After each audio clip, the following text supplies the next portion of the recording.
O Samaín é unha das festividades máis antigas e significantes na cultura galega, xa que se pensaba que marcaba o fin da temporada agrícola e realizábanse rituais para asegurar unha boa colleita o próximo ano.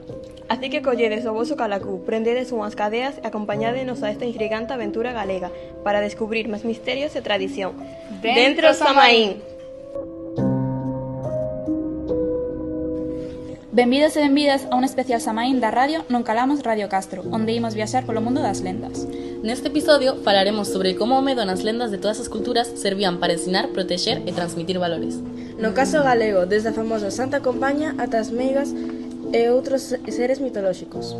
Acompáñanos nesta viaxe polo mundo do misterio. Se algo nos une a todas as culturas é a necesidade de imaginar, de crear, de transmitir e tamén de contar. A Santa Compaña. A Santa Compaña é unha das lendas máis antigas de Galicia. É unha procesión de almas en pena polas noites, sobre todo nas máis oscuras. A procesión vai formada por ánimas vestidas de branco e levan candeas. En fronte vai un vivo condenado. O vivo leva unha cruz. Din que a súa presencia séntese un vento frío e cheiro a cera derretida. Dice que hai xentes para oír, como non aceptar nada das ánimas, un círculo no chan e máis cousas. Hai outra versión, que é o mesmo, pero lévase as almas ao mundo dos mortos. Esta lenda é das máis coñecidas e importantes e a xente creceu escuchándola. A lenda de Felicita Guerrero conta que unha moza rica famosa na cidade de Buenos Aires no século XIX namorouse de Samuel Sáenz, pero un antigo pretendente na moza, Enrique Ocampo, ciumoso polo seu rexeitamento, asesinou o 30 de xaneiro de 1872 e logo suicidouse. Na súa memoria construíse a igrexa de Santa Felicitas en Barracas, onde se di que Felicitas vai chorando pola igrexa polo seu antigo amor.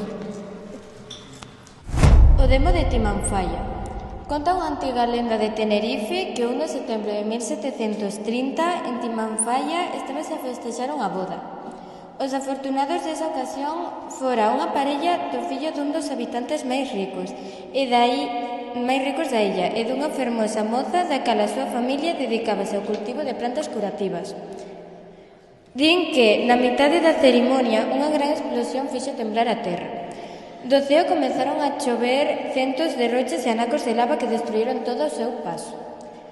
Os habitantes e os invitados fuxiron daquel lugar aterrorizados na búsqueda de refuxio.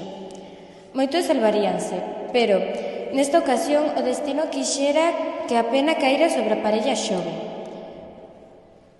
Unha gran pedra que proviña do volcán caeu enriba da noiva, deixando enterrada. O mozo, ao ver o que ocorrera, colleu unha forxa de 5 puntas para intentar mover a gran pedra e poder salvala, pero cando conseguiu levantala, percatouse de que a súa amada falecera. Entre moitas desesperación e sentimento de desolación, sin soltar a forxa, colleu o corpo da súa amada. Comezou a correr polo val na búsqueda de refuxio, pero en ningún lugar do mundo podería ofrecelo. A pesar do fume das cinzas, algúns dos habitantes puderan ver nunha colina ao xoven iluminado pola lúa. Levantou a forxa de 5 puntas cos seus 2 brazos e, antes de desaparecer no fervente terreo de Lanzarote, os testigos que estaban ali presentes suspiraron moi tristemente. Pobre demo. Agora, o logo do parque de Timanfaya é o mozo suxeitando a forza coas 2 mans. A lenda do Cancurán. Hai moitos anos, nas aldeas do Senegal, dicíase que nas noites de lúa chea aparecía o Cancurán, un ser cuberto de cucas de árbore vermella, cun coitelo afilado e uns ollos que brillaban no escuro como a lume. O Cancurán non era un humano nin bestia, era un espírito protector enviado polos antigos para guardar os segredos da comunidade e castigar a quen non respetaba as tradicións, pero tamén contaba que cando alguén rompía as reglas sagradas, o espírito perdía o control e entón convertíase nun monstro vingativo.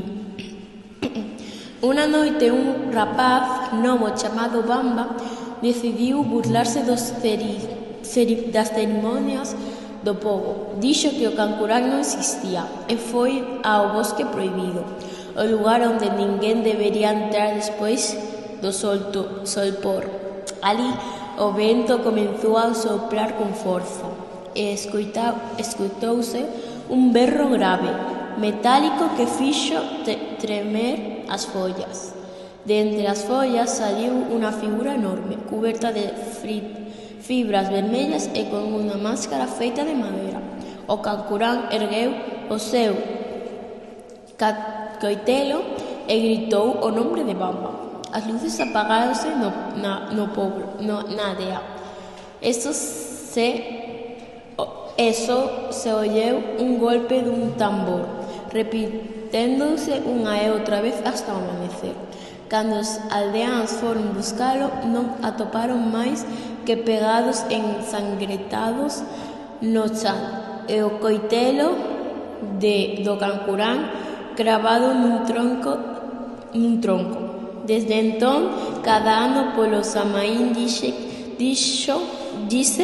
que se vens unha sombra vermella no bosque e escoitas un tambor lonxano, non mires atrás, pode que o Cancurán veña por ti para lembrarche que os espíritus dos ancestrais aínda vixían.